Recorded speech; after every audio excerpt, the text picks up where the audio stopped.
Good morning guys. Ito na ulit yung bago natin papataniman ng palay. Dahil tapos na doon sa kabila, dito naman ngayon. Yung doon.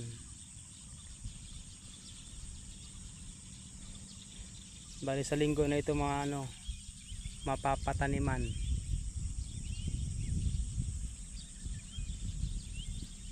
Hey guys, itong kabila namin ay nagsabog para daw tipid sa pagpapatanim, kasi ito walang gastos sa pagpapatanim ng palay.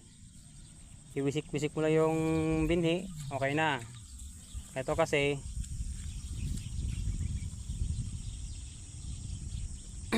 ito bubunutin pa yung punla, may bayad pa yon, 5 pesos isang tali. Kung naka 1,000 tali, di ba malaki, 500 na tali yan. Tapos bayad pa ng patanim. Bali 10 sila magkatanim dito.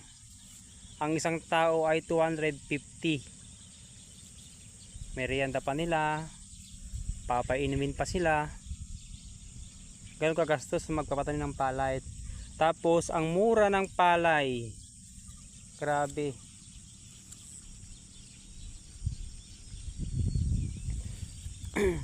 Mag-i-spray pa ng pangkuhol bago itanim,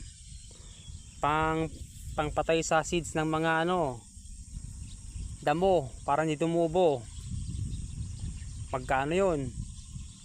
Bayad pa lang sa kuhol yung pampatay, may 1,000 na, sure kill. Tapos yung frontier pa ay machete, magkano yun? Mag-aabono pa, spray hanggang 4 months din. Ayun, so ito lamang guys, at ako ay magtatambak.